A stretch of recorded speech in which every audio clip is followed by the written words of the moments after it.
Kisah dalam Al-Quran.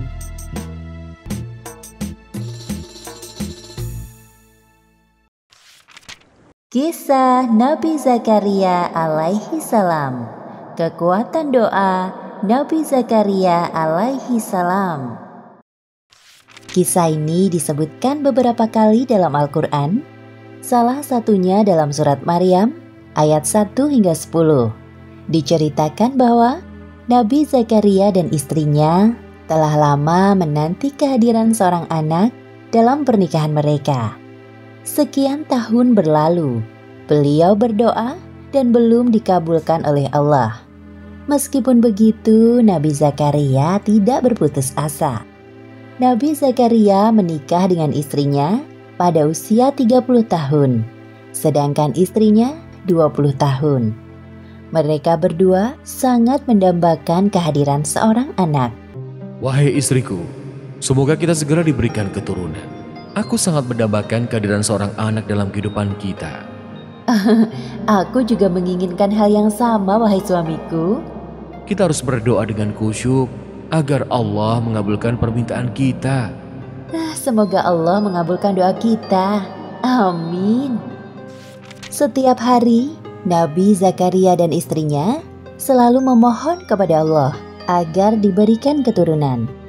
Ya Allah, Tuhan Maha Pengasih dan Penyayang, hamba mohon karuniakanlah kami seorang anak dari keturunanku, agar kelak anak itu dapat meneruskan perjuanganku.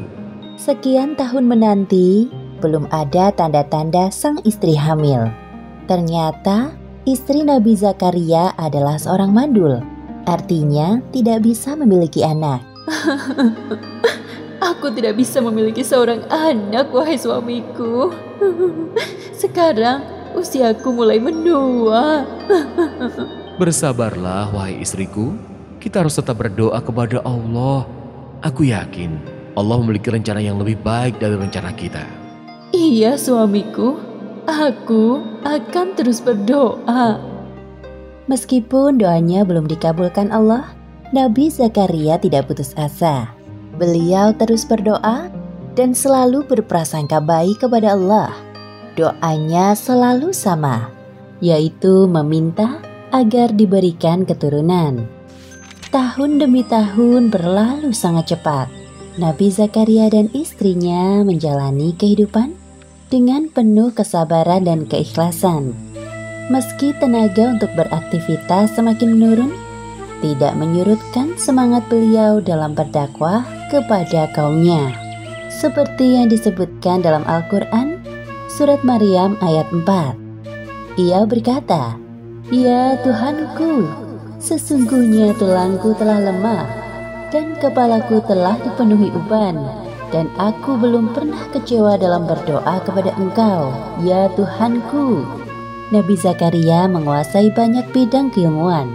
Maka dari itu, beliau sangat menginginkan seorang anak untuk mewarisi keilmuan yang dimilikinya. Seperti yang disebutkan dalam Al-Quran, surat Maryam ayat 5 hingga 6. Dan sesungguhnya aku khawatir terhadap mawaliku sepeninggalku, sedang istriku adalah seorang yang mandul. Maka anugerahilah aku dari sisi Engkau seorang putra yang akan mewarisi aku. Nabi Zakaria adalah paman dari Maryam. Istri Nabi Zakaria dan Ibunda Maryam adalah kakak beradik. Ibunda Maryam bernama Hannah, sedangkan ayahnya bernama Imron. Kisah keluarga Imron dijadikan sebagai salah satu nama surat dalam Al-Quran, yaitu surat Ali Imron.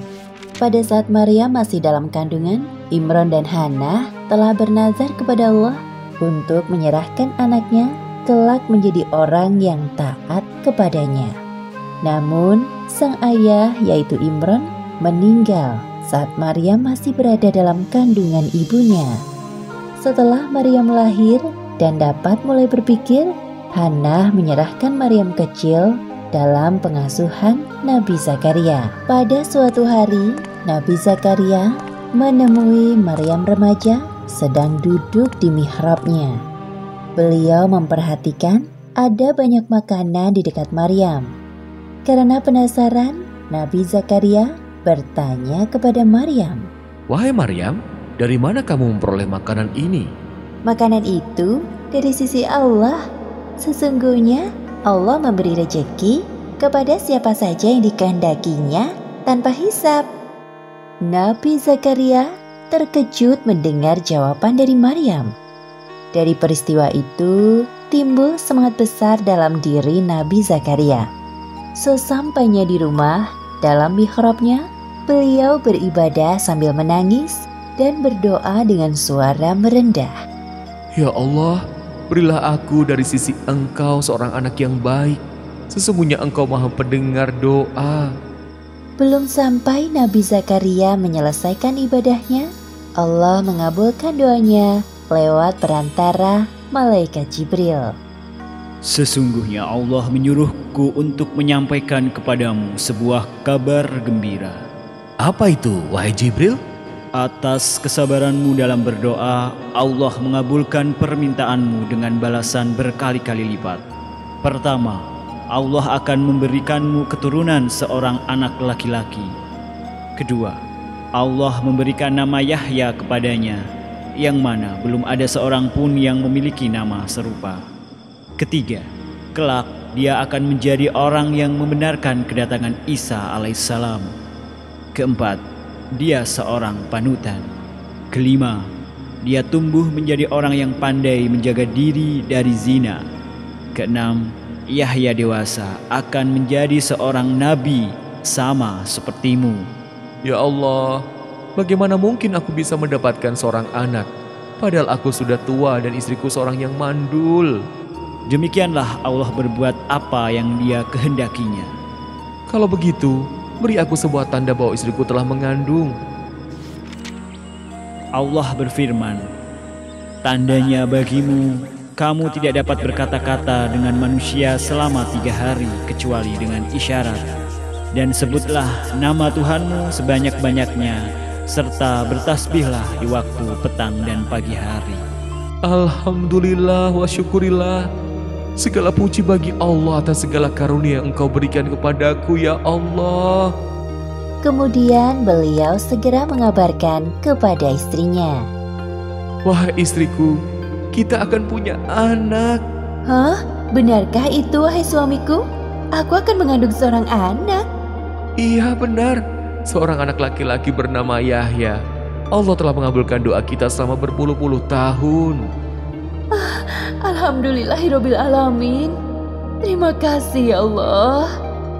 Seperti yang disebutkan dalam Al-Quran, Surat Al-Anbiya ayat 90. Maka kami memperkenankan doanya dan menganugerahkan kepadanya Yahya, dan kami jadikan istrinya dapat mengandung.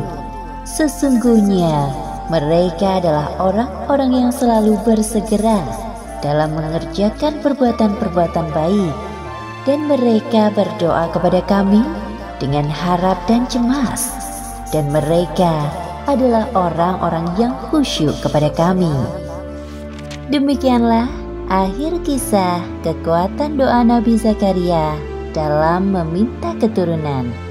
Hikmah yang dapat kita ambil dari kisah ini: pertama, jangan pernah berputus asa dalam berdoa.